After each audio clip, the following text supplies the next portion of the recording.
Bip Gurus.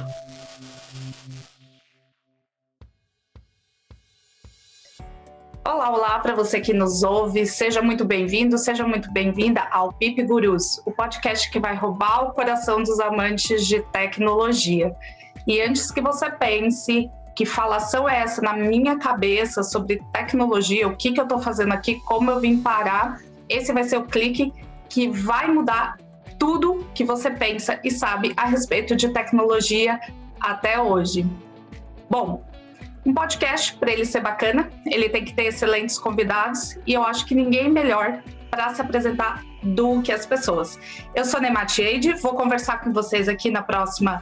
Eu queria pedir aos meus convidados de hoje para se apresentarem, na verdade uma convidada e um convidado, Núria e Júlio. Vou começar pela Núria. Oi Núria, tudo bom? Se apresenta e dá um oi para a galera. Oi pessoal, bom dia. Eu sou a Núria, sou gerente de trade marketing para a Nivea e eu estou super feliz que é o primeiro podcast e eu já estou aqui participando com vocês.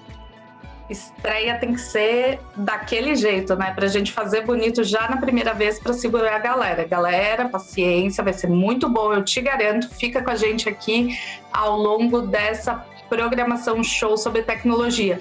Júlio, o palco é todo seu, meu amigo.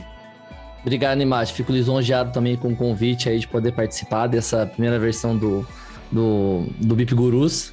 E espero poder contribuir aí com um pouco sobre o mercado, sobre essas tendências aí, a tecnologia que a gente vem vivendo ao longo desses últimos anos aí, com essas mudanças malucas que estão rolando aí com esse cenário de pandemia que a gente está vivendo ainda. E acho que trouxe muita transformação, né, para a nossa realidade, tudo que aconteceu nos últimos 2 anos. E coisas que vão assim, perdurar por muitos anos ainda, né? Que vão com certeza mudar a forma que a gente lida com o consumo, com todos os setores aí do mercado, né? Que abalaram e que continuaram sobrevivendo aí durante esse período.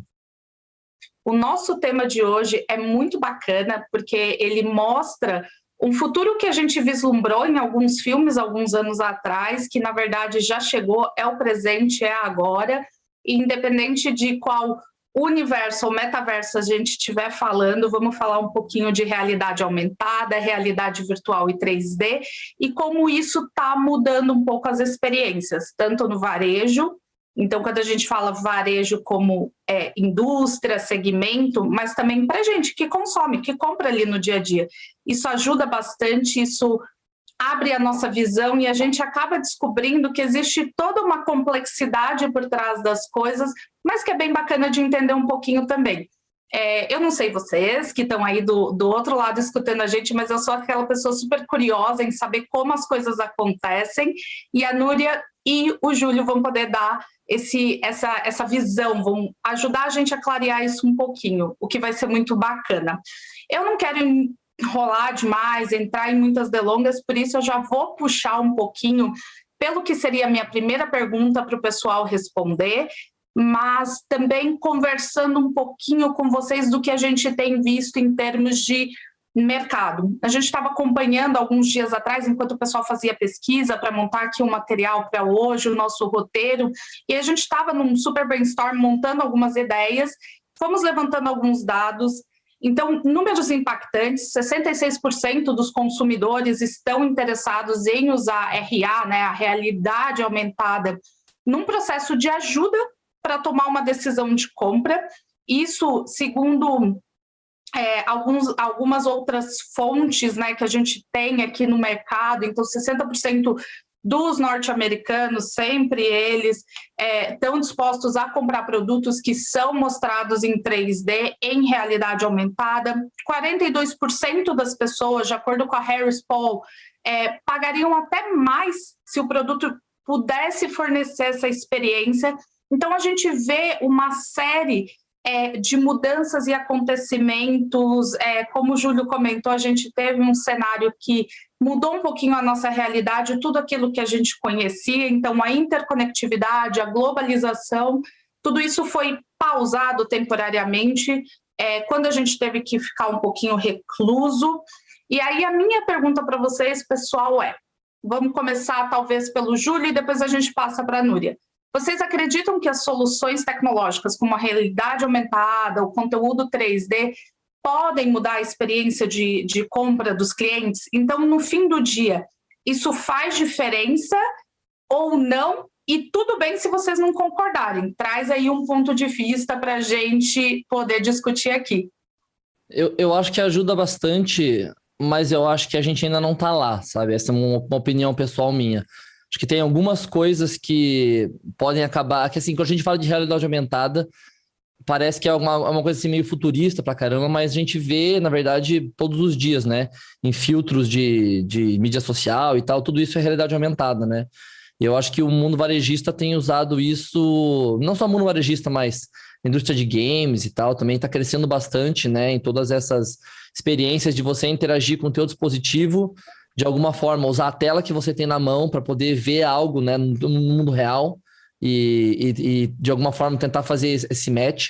Mas eu ainda acho que, pessoalmente, algumas coisas eu acho que está meio longe ainda, né? Por exemplo, eu acho muito legal a ideia de você ter colocar um móvel na tua casa para você saber se ele vai caber, se vai dar certo, você vê mais ou menos a cor dele, se vai combinar com a tua sala, o que ela está trazendo. Mas, em contrapartida, eu acho que não isenta a experiência de você sentar no sofá, de você sentir o cheiro da madeira, sabe? Então, aquela coisa do físico ainda, né? Acho que a gente ainda tem um apego ainda, né? Mas eu acho que ajuda muito, né? Acho que ajuda a tirar um pouco, melhorar a experiência, né? Se você não quer sair da tua casa, né? Para ficar tirando medida, facilitando algumas coisas.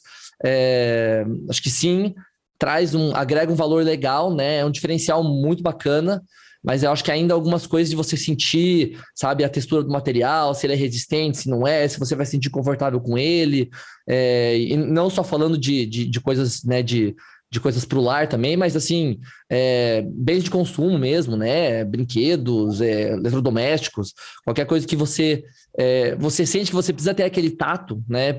Sentir aquilo e criar aquela conexão, aquela relação com aquele produto para você realmente se sentir confortável, para você fazer, não fazer uma compra impulsiva, né? Mas você adquirir aquele produto de maneira confiante, né? Antes de eu passar a palavra para a Núria, você até entrou no que seria um tópico da minha segunda pergunta, então já vou aproveitar o gancho, juntar tudo numa coisa só, e aí a Núria vai conseguir comentar, mas isso que você falou é uma realidade, Júlio. A pedido da Infobip, a IDC promoveu uma pesquisa com varejistas e com consumidores finais aqui na América Latina, no Brasil também, com dados locais, e apontou que 47% dos consumidores, eles ainda se sentem um pouco inibidos porque eles têm essa preferência do contato físico, visual, como você falou, essa coisa mais tátil com o produto. Então, você até já foi entrando nesse tema, vou aproveitar já lançar para a Núria comentar tudo num pack só. A tecnologia, ela desponta como uma alternativa, acredito eu, como você disse, né, a gente ainda não chegou lá, mas estamos em caminho de... E alguns dados da UPS mostram que 27% dos consumidores geralmente fazem a troca de um produto depois de comprar, porque não era exatamente o que eles achavam. Parece que depois que você pega uma sensação um pouco diferente, seja ele um produto de uso pessoal, seja um item para casa, enfim, infinidades. Núria, como é que você, então, tem visto isso? Porque é uma questão, né, bem... Se a gente parar para pensar, né, bem pessoal quando a gente fala de beauty, porque tem muita coisa envolvida. Tem o cheiro, tem o toque é seco, como funciona. Comenta um pouquinho para a gente, já aproveitando esse combão que o Júlio fez das nossas duas primeiras perguntas. Sim. Olha, puxando o primeiro gancho, né, de vocês acreditam aí, né, nessa parte que as soluções tecnológicas podem mudar a experiência de compra. Eu acredito que sim, tá? A gente vinha num cenário de integração do online com o offline. Então, por exemplo, quando você vai para o ponto de venda, tem alguns displays interativos, móveis de shopper experience que apresentam o produto mais do que só expor na gôndola. E também tinham aquelas demonstradoras, abordando os consumidores. Com a pandemia, eu vejo que a gente deu uma acelerada nesse cenário, e aí, uma vez que a gente não pode, falando aqui, né, do segmento de skincare, uma vez que a gente não pode mais abordar o consumidor, né, então antes nós temos aí as Beauty Advisors, então elas deitavam o consumidor naquelas cadeiras, passavam os produtos no rosto, preparava para uma maquiagem, por exemplo. Então, uma vez que você não pode mais ter necessariamente esse contato físico, a tecnologia vem forte para auxiliar nesse processo, né, então tem uma parte, sim, né, que a gente, a tecnologia facilita, porque no online você tem aí, como o Júlio comentou, você abre a câmera, vê o produto na sua casa, uma decoração, um vestuário, vê em você mesmo, né, um óculos que fica legal. No offline, no ponto de venda, você tem uma interação do produto físico para demonstrar os benefícios ou mesmo educar o shopper com mais imersão. Então, eu acredito que muda a experiência de compra, porque você consegue, numa realidade aumentada, interagir com o produto, com pessoas, com o ambiente, num formato divertido, num formato educativo. Ao mesmo tempo, nós temos o contraponto, né? Que é essa questão de eu preciso tocar, ter a experiência, ter a parte sensorial do produto. Então, eu quero saber se aquele hidratante, ele vai deixar a minha pele oleosa, e aí eu vou passar um hidratante, eu vou ficar com a pele mais oleosa, ou ele vai me dar um efeito mate, um efeito mais seco, como que é? Então, essa textura, esse sensorial, isso ainda é um pouco mais de contato. Então, isso é difícil. O online, ele vai até um certo ponto. Então, vou te dar um exemplo, tá? Nós aqui na Nivea, nós temos um app, que é o app Minha Pele. Então, nesse app, a gente consegue reportar todas as informações que eu gosto, né? Então, a sua pele é assim, você gosta disso, a pele é assado e tudo mais, como que é?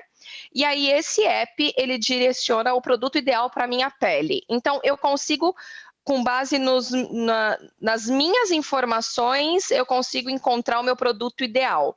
Mas ainda tem uma parte que é o ir na loja, sentir o produto, pegar, ver o tamanho da embalagem, eu quero um pequeno, um grande, como que é tudo isso, né? Quero experimentar, quero ficar para muito tempo, é para a família, é só para mim. Então, toda essa parte, mas o principal da textura ainda é muito de estar ali, né? No ponto de venda. Então, eu acho que a gente vai caminhar num futuro mais próximo para esse mundo híbrido, né?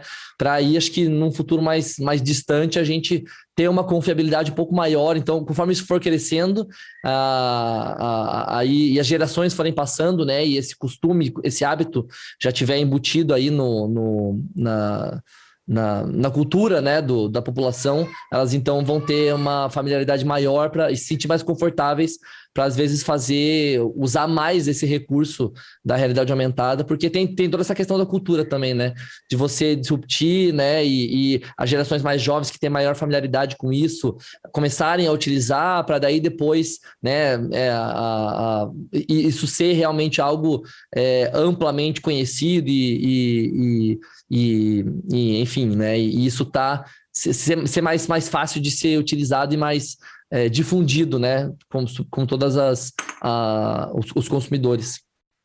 E acessível também, porque a gente olha para a indústria e às vezes não é tão acessível. Então eu quero super fazer os meus displays com realidade aumentada, mas em geral, o que acontece? Eu tenho 2 cenários. Eu tenho um Brasil enorme, que eu preciso colocar um monte de material num monte de loja, e aí eu tenho algumas lojas com públicos diferenciados que eu posso fazer uma experiência diferente, alguma coisa assim. Então, aonde eu quero pulverizar, eu não tenho custo suficiente para colocar realidade aumentada em tudo. Mas se de repente eu quero pegar um item mais premium em algum grupo de loja, numa certa região, aí eu posso fazer algo diferenciado, mas aí também não é tão acessível a todos. Então eu acho que tem uma questão de acessibilidade, tem uma questão dessa parte do público, né, entender isso. Então hoje a gente tem material hoje com um simples QR Code, né? Quantas pessoas vão lá e bipam o QR Code? E quantas que vão fazer o mesmo e explodir o produto na tela do celular dela ou reproduzir ali no meio da sala dela. Então, assim, eu acho que é uma evolução nossa de cultura, de entendimento nessas novas tecnologias, de acessibilidade, tem esse conjunto, mas que de verdade a tendência daqui para frente, gente, é pura tecnologia, né? Não dá para a gente ficar mais dos mesmos, assim, não dá. Não dá mais para ser da época dos Flintstones, né, com o carro andando a pé. A gente tem que ir para frente, tem que pensar nessas tecnologias novas, com certeza. De novo, vocês adiantaram um ponto que eu ia trazer em seguida, que é justamente essa questão um pouco mais cultural, um pouco mais local, né?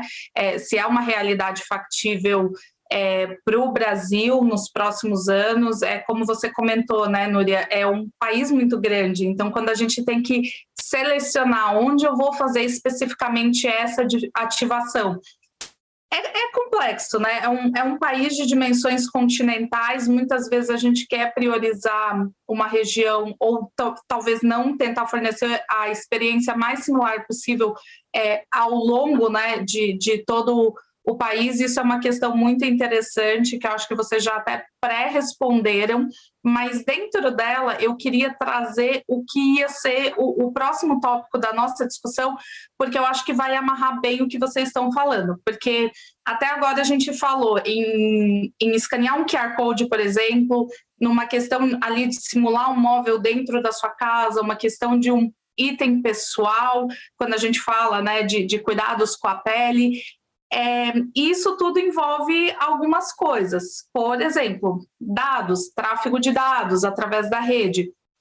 Com a realidade aumentada, vocês acreditam com as novas tecnologias, essa questão mais virtual, será que a gente vai começar também e precisa se preocupar com a questão da segurança dos dados, aqueles que são mais sensíveis, aqueles que são mais específicos? A gente está falando do layout de uma casa, uma foto, uma geolocalização, nem sempre a gente quer dar aquele acesso tão íntimo, por assim dizer. Eu acho que a gente tem um ponto aqui, né, quando a gente fala de segurança e das pessoas se sentirem seguras também em usar. Júlio? Olha, hoje a gente fala muito da parte de LGPD, da segurança dos dados. E quando a gente vai para o ponto de venda, a gente não pode colocar nada que infrinja, por exemplo, o direito de imagem. Então, por exemplo, eu quero colocar um display com uma câmera para monitorar, como se fosse um eye tracker, né? Então, por exemplo, eu coloco uma ponta de gôndola. Na época de P&G, eu cheguei a fazer ponta de gôndola sensorial, que soltava o cheirinho do produto para o pessoal conhecer o cheirinho. E naquela época eu queria muito entender para onde o consumidor olhava, como se fosse o eye tracker mesmo.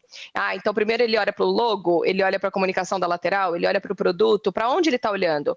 Não pode. Né? Você não pode colocar uma câmera sem que as pessoas assinem um termo aí, né, de direito de imagem. E aí, para você coletar o direito de imagem de todos os consumidores, fica um pouco inviável. Mesmo que o cliente, né, que o varejo saiba, mas é importante estar muito bem respaldado, porque são as imagens da pessoa que está indo para outro lugar, para uma indústria, para uma agência, para onde quer que seja. Então, tem uma questão que, naquela época, isso eu estou falando muitos anos atrás, aí, né? Não precisa entrar no detalhe, claro, né? Porque a gente é jovem, mas naquela época já se falava muito desse direito de imagem. Hoje veio muito mais forte a questão de LGPD. O ponto eu acho que a gente está avançando na tecnologia e as conversas sobre segurança da informação têm que avançar no mesmo pé, na mesma forma. Então, hoje a gente tem risco de hacker, a gente tem essa questão de geolocalização, então, eu quero saber se o sofá fica bom na minha sala. A partir do momento que eu ativei a minha câmera, o GPS ativou onde eu estou, a pessoa está vendo dentro da minha casa, ela naturalmente não vai ver só a minha sala, está vendo tudo que eu tenho, já consegue minimamente determinar o tamanho do meu ambiente, o que eu tenho ali de valor, de bens, e quanto que tudo isso está protegido. Né? Quanto que não vão hackear uma empresa e coletar todas essas informações. Então, tem o risco, E aí eu acho que as conversas têm que estar muito bem respaldadas, principalmente os fornecedores que vendem esse serviço, é uma das coisas que a gente sempre questiona. Olha, se eu estou dentro do mercado, eu vou e levanto a mão, falo, olha, posso fazer isso dentro do mercado?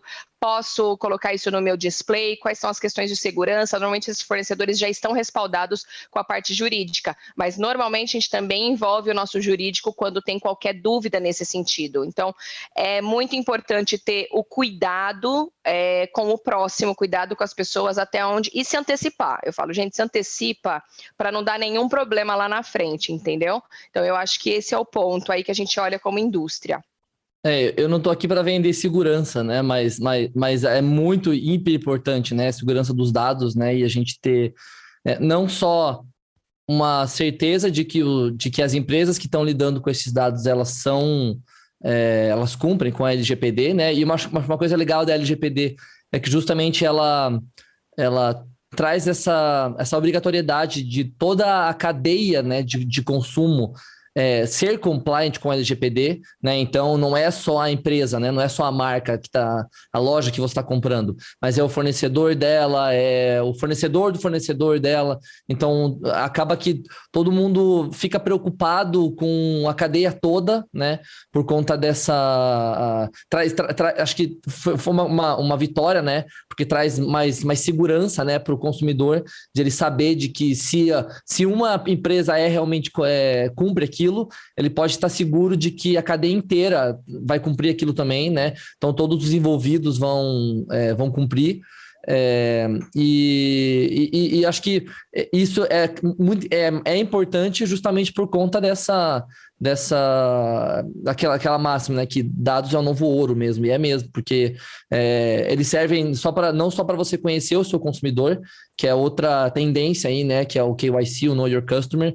Quanto mais você sabe, mais você consegue direcionar e trazer enfim, ofertar os produtos corretos, né? Isso que a Núria estava comentando, de um aplicativo onde os usuários colocam as suas informações para a empresa poder oferecer para ele aquilo que é o ideal, né? O que a empresa julga como ideal para aquele consumidor específico, né? Mas ele vem com essa muitas vezes insegurança, com essa dúvida de se realmente aquela empresa, como vai ser usado aquele dado, e por isso as empresas elas têm que estar muito sintonizadas e ter uma barreira de proteção muito forte para que esses dados não sejam expostos, não acabem caindo nas mãos das pessoas erradas ou pessoas que vão interpretar de forma incorreta, né, esses dados. E também a LGPD vem justamente para penalizar essas pessoas que acabam utilizando isso de uma forma incorreta, né? Eu não estou só falando de hackers, mas às vezes dentro das próprias empresas, né? Tem gente que não é nem por má fé, às vezes é por ingenuidade mesmo, acaba usando essa informação, né, de forma incorreta, e a lei vem justamente para isso, para dar essa segurança para os consumidores de que o que você escolhe compartilhar com aquela empresa vai ficar ali dentro e só vai ser usado pro bem dela, né? Digamos assim, para a evolução, né? Nada que vá impactar negativamente a experiência dela com a empresa ou fora dela, né? E aí eu já quero trazer também um outro ponto, porque a gente falou bastante em realidade virtual, em 3D, RA, realidade aumentada, mas também tem uma infinidade de outras tecnologias que estão no spot, estão surgindo. A gente vê supermercados sem caixas, então pegou, saiu, rastreamento de localização, conteúdos geolocalizados. Então, quanto mais informação você abre sobre você, mais fácil fica esse rastro digital que você deixa, e com isso a experiência vai se tornando um pouco mais personalizada, que também, de novo, tem um lado bom, tem um lado ruim, a gente está ciente disso. Mas, em meio a isso tudo, quais outras tecnologias que vocês veem hoje sendo usadas no Brasil, ou mesmo na América Latina? Eu sempre costumo brincar, né? Eu falo, tem sempre os norte-americanos, um pouquinho ali quando a gente vai para a Ásia, então a gente fala em Singapura, China, Japão. Tem uma série de coisas que a gente vê surgirem. Culturalmente, algumas são implementadas, pegam, Aqui, né, quando a gente fala mais no nosso ambiente, outras nem tanto, leva mais tempo, ou também não são adotadas em definitivo. Mas o que de diferente vocês veem surgindo por aí no dia a dia, tanto como consumidores, ou coisas que vocês pensam também em prover para cliente, enfim, quando vocês também estão olhando o lado profissional? Tem sempre esses dois momentos da vida, né? A gente se vendo como cliente, mas ao mesmo tempo a gente trabalhando para atender outros clientes que são clientes das nossas marcas.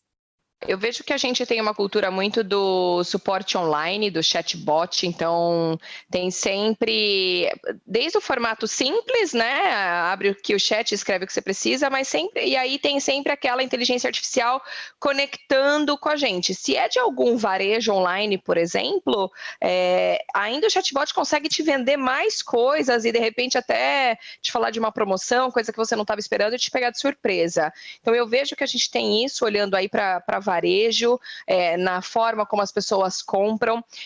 Uma das coisas que eu vejo que a gente está evoluindo muito também na internet das coisas, no IoT.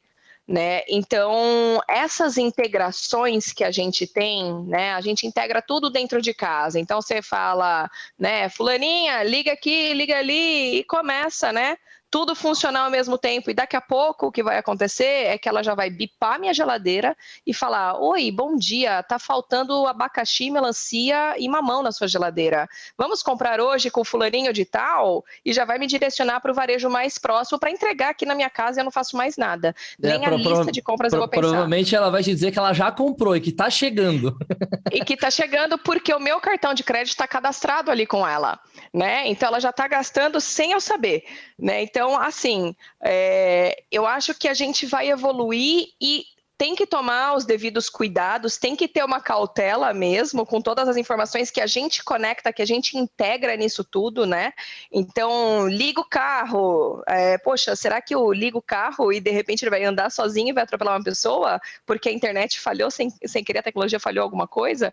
Então, tem os receios nesse sentido, mas não desvirtuando da pergunta inicial, quando a gente fala das compras online e offline, eu vejo a questão de suporte, a questão do IoT, eu vejo algumas coisas mais no sensorial dentro de loja, né? Então é a gente interagir, cheirar o produto, porque alguma ferramenta, alguma tecnologia está soltando aquele cheirinho, ou está com uma tela touchscreen para eu interagir com aquele produto naquele momento. Então eu vejo algumas coisas nesse sentido. Ainda não tanto um smart glass, né, que a gente coloca ali, não vejo tanto isso acontecendo, mas vejo algumas coisas, por exemplo, dentro de indústria, a gente trabalha às vezes com alguns laboratórios e precisa ver como que fica a realidade aumentada, então você pode trazer essa experiência para os seus clientes, mas algo muito concentrado, muito não aberto a todos.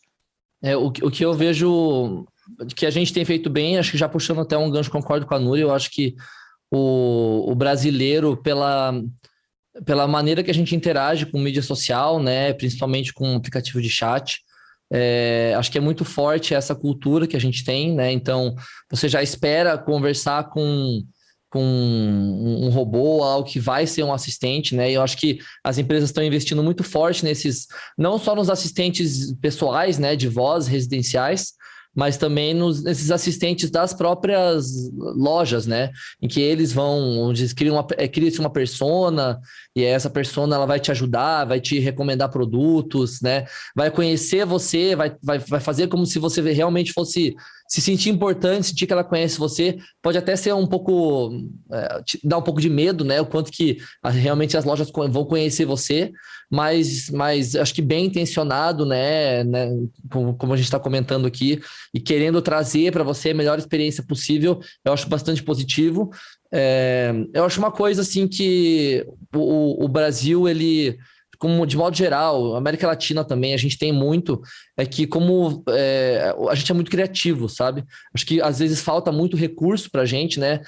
Justamente por não ter algo que, por exemplo, países muito desenvolvidos têm, né? Estados Unidos, Europa, e eles às vezes têm muito dinheiro para realmente investir e comprar equipamentos e ter tudo aquilo, a gente acaba esse jeitinho da gambiarra do brasileiro faz a gente ser muito criativo e a gente encontrar essas brechas, essas formas de fazer coisas novas com pouco recurso, né? Isso é muito valioso, né? A gente acaba descobrindo novos horizontes, abrindo novos caminhos, simplesmente não que seja ruim, né? Não que seja o ideal, mas acho que dentro da nossa realidade abre essas portas e a gente acaba descobrindo coisas novas, né? Uma coisa que eu vejo que o brasileiro, a gente está muito na frente de outros países, é justamente essa questão de transação monetária online, né? Com o Pix aí que surgiu, realmente foi uma inovação muito grande, um passo muito à frente. Eu vejo muitos países que, na verdade, não têm essa facilidade, né? Apesar de pagamentos via QR Code na Ásia, na China, ser muito forte já há alguns anos. Países como os Estados Unidos, por exemplo, para você fazer uma transferência bancária, ainda leva dias e toma uma aprovação absurda assim, de entidades financeiras, né? Então, e aqui a gente já está muito na frente disso, tem países copiando, né? Já tem uma solução muito parecida no Peru, né? E isso deve crescer cada vez mais, né, aqui na América Latina, justamente ainda mais vindo já falando um pouco de finanças, né, não necessariamente de retail, mas acho que tudo é muito ligado, inclusive porque as empresas varejistas estão cada vez se tornando mais financeiras, né, abrindo suas próprias carteiras aí com Open Banking e tal. Então acho que essa é uma outra tendência que eu vejo, né? Como essa facilitação de crédito das empresas e ela se bancarizando, né? Trazendo cada vez mais concorrência bancária, e isso acaba trazendo mais abertura de mercado e melhores tarifas, melhores benefícios para o consumidor e tal. Então, eu vejo isso como uma tendência de tecnologia, né, que não necessariamente é algo disruptivo, mas que é só uma forma que a gente encontrou de lidar com algo do mercado, né? Essa questão de liberação de crédito é muito forte aqui na América Latina, no Brasil, e acho que isso vai continuar crescendo e essas novas soluções financeiras vão estar cada vez mais envoltas aí nesse cenário varejista, as empresas vão estar adotando isso cada vez mais. Super bacana, e até a gente foi tocando em vários pontos, né? Dados, segurança, informação, transação monetária, tudo isso, e aí eu queria arrematar o tema junto com vocês, aquela fechada com chave de ouro, se é que a gente pode colocar assim, mas é justamente esse o ponto, a gente vive a era da experiência, né? Cada vez mais. O produto ele é sim importante, mas parece que a nossa experiência durante o processo de decidir comprar e de adquirir, e muitas vezes também o pós, né, o uso daquele produto, tudo isso passou a importar cada vez mais ao longo do processo. O varejo ele acaba sofrendo um grande impacto, porque eu falo que é sempre uma indústria que está ali no spot, porque é a indústria, né, está bem no centro das atenções. É a indústria que mais tem contato com esse consumidor final, quando a gente pensa em termos de bens de consumo mesmo, coisas que a gente compra para a gente, sobre as quais a gente cria expectativas. Então tem um pouco disso tudo ligado, e aí eu queria arrematar com vocês justamente levantando essa pergunta. Qual é o futuro do varejo, né? Para onde a gente está caminhando? Porque não é mais só sobre comprar. Acho que a gente já venceu aquela era do consumo, hoje a gente vislumbra a experiência, mas e o pós-era da experiência? O que será que vem por aí? O que vocês vêm vendo como tendência? Acho que você, Núria, como às vezes você está ali no dia a dia, você consegue também trazer bastante disso para a gente. Olha, eu acho que o maior desafio que eu vejo para o varejo é como é que eu capto a atenção, o engajamento e a fidelidade do consumidor em menor tempo possível. Né, puxando um gancho, a gente lá atrás tinha aí as famílias fazendo a despesa do mês. Então eu lembro da minha mãe comprando 10 latas de óleo, muitos quilos de arroz e deixando estocado para o mês inteiro em casa.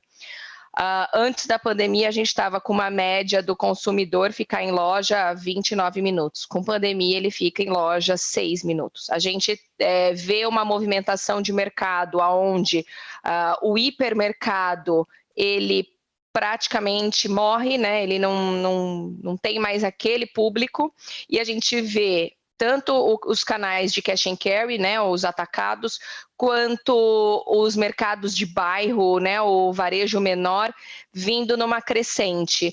Por quê? Porque é muito simples. Eu vou ali no varejo, pego, né, no mercado aqui do lado de casa, pego o que eu preciso para aquela semana e vou embora. Então, o desafio é como impactar esse consumidor que fica tão pouco tempo em loja, e se a gente olha o mercado, o portfólio, ele cresce cada vez mais. Eu falei para vocês de mercado, olha agora a nível produto. Se você fosse comprar maionese lá atrás, você tinha 3 marcas. Hoje você vai comprar maionese, você tem o quê? De Nova York, da Grécia, com limão, com sal, sem lactose, você tem 1000 variedades. Então você para na frente e você só queria uma maionese. Né? Então hoje você tem um portfólio enorme, com público menos tempo em loja, e você tendo que colocar o teu produto ali. Então o futuro é a gente captar esse consumidor em menor tempo, levando o melhor custo-benefício para ele. Nem tudo é commodity, nem tudo é preço, mas é o benefício, é o valor agregado. Em skincare, por exemplo, você não tem essa questão necessariamente de preço, você está vendo o benefício para a tua pele. Né? Então, a gente traz lançamentos para 2022, por exemplo, muito focado nas necessidades do público. Então, toda uma pesquisa do shopper, toda uma pesquisa daquele consumidor, o que ele sente falta no mercado, e a gente traz para 2022. E aí é reter esse consumidor, ele ser impactado, a gente ter uma navegação fácil em loja para ele encontrar o produto, fidelizar e gostar daquilo, e a gente entregar um valor agregado daquele produto. Não pode ser qualquer coisa, né? Porque não pode ter uma péssima experiência com o produto. Então, eu acho que esses são os desafios que a gente tem, e o futuro indo muito nessa linha da tecnologia, nos dando suporte para que essas entregas aconteçam. Né? Então, um caixa rápido, um caixa que não fica ali atendente, de repente passando, que você passa rápido, que você compra rápido, um carrinho que já vai fazendo o cálculo da tua compra ali mesmo. Então, você tem, assim, algumas vantagens no ponto de venda, isso olhando muito para ponto de venda, para loja física, para o varejo, né? Do que eu estou vendo por aqui.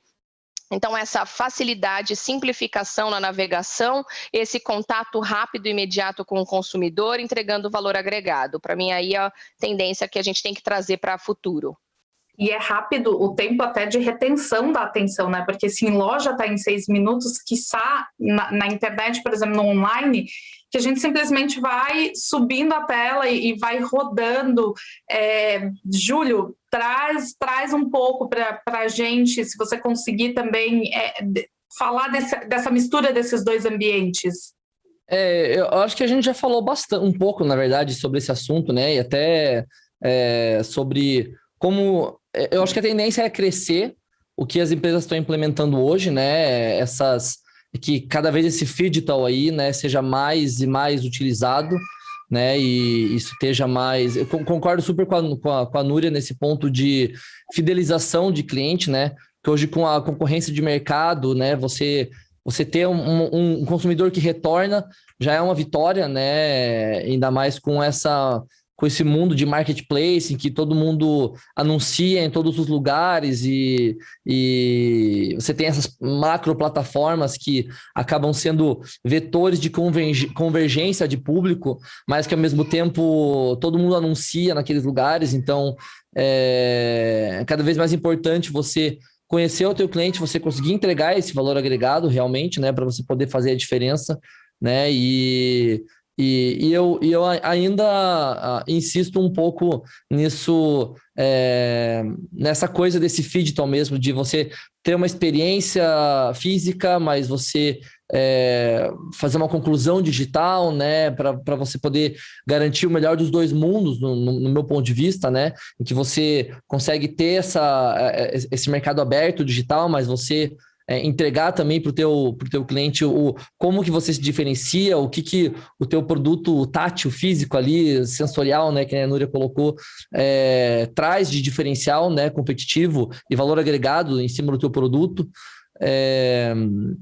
E eu ainda penso muito nessa questão justamente de aceleração mesmo, né, que o Ney comentou. E uma coisa que eu vejo também, que acontece hoje, que vai se tornar cada vez mais tendência no futuro, é a questão de necessidade e demanda, né? Por exemplo, se você hoje tem uma necessidade rápida, se você precisa em um shopping resolver, por exemplo, um presente de aniversário, você acaba se propondo a pagar um pouco mais caro por um produto para ter ele nas mãos, né? Para ter ele ali o quanto antes, porque você tem uma necessidade de ter ele, né?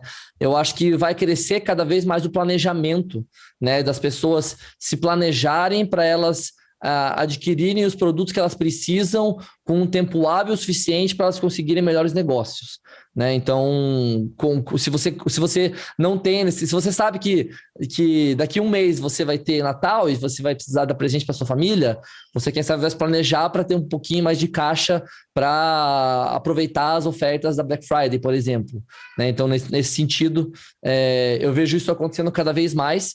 E esses assistentes, né, que a gente estava comentando, tanto residenciais de voz quanto de empresas, ajudarem nesse planejamento, né? Então, ajudarem a captarem esses dados de hábitos de consumo do cliente deles, né? Para garantir essa fidelização e já saber que, tá chegando, não sei, o aniversário da sua esposa, ou chegando aquela época, tá faltando tal produto na sua casa, com um pouco de IoT também, para justamente trazer mais comodidade para o consumidor, né? E ele poder se preocupar mesmo com essas tarefas mecânicas e poder usar mais a cabeça para ele desempenhar melhor no trabalho dele, nas atividades diárias dele, passar mais tempo de qualidade com a família, né? E trazer mais, acelerar realmente, que nem a Núria colocou, esse processo de compra, mas também facilitar ele, né? Então, acho que é com isso que eu queria concluir, já que a gente já passou bastante do tempinho aí. Eu acho que é justamente essa questão, né? Você tocou num ponto-chave. Acho que a tecnologia ela ajuda a gente a comprar talvez o ativo mais escasso e mais caro do mundo, que é o tempo, né? Então, acho que justamente, se eu pudesse resumir de uma forma muito central, acho que a tecnologia, além de toda a facilitação e de ajudar a balizar os dois lados, vendedor, consumidor, o que a gente espera, o que a gente tem de expectativa em relação às marcas também, mas justamente essa compra desse recurso chave que é o tempo, ela vem muito bem arrematada pela tecnologia, ajuda a gente bastante, especificamente com esse ponto.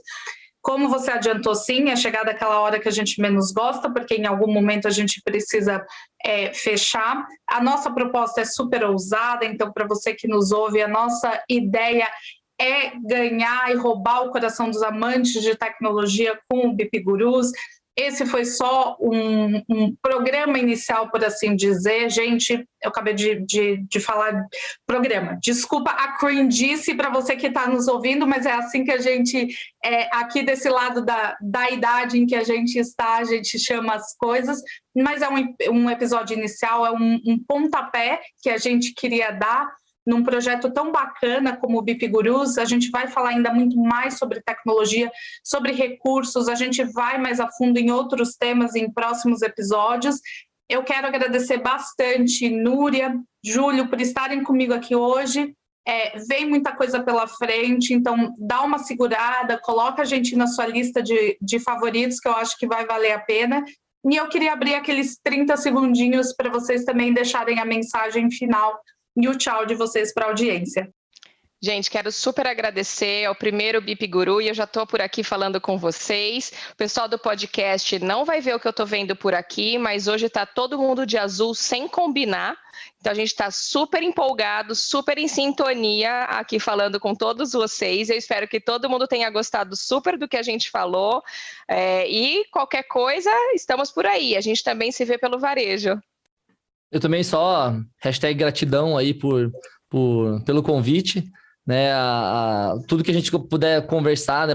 Acho que bater papo sobre sobre tecnologia, tendências e escutar também a experiência de outras pessoas abre muito a nossa mente, né? Faz a gente sair da caixinha e pensar diferente, compartilhar opiniões, né? E são opiniões, nada daqui é escrito na pedra, né? E a gente testa, a gente busca, né? E também tendo essa visão de quem trabalha na empresa e de quem é consumidor também, né? Para poder formar tudo isso e quem avalia o mercado e tal, mas só realmente gratidão. Gostei que a Núria pontuou o nosso azul aí, que não foi combinado, né? Mas que com certeza vai trazer muita harmonia, paciência, serenidade aí para o próximo ano. E obrigado pelo espaço. E é isso aí. Tamo aí para que precisar. Vocês foram incríveis. Muito obrigada para quem nos ouviu até aqui. E hoje a gente falou do nosso lado para você que está escutando a gente, mas também as redes sociais da Infobip estão abertas para você também devolver alguma coisa para a gente de opinião, de comentário, do que você vem vendo de tendência, um espaço de conversa aberta. Isso é o mais importante também. Então você vai ter múltiplas formas de conseguir conversar com a gente ao longo desse processo. Tchau, tchau. Tchau, tchau. Tchau, tchau.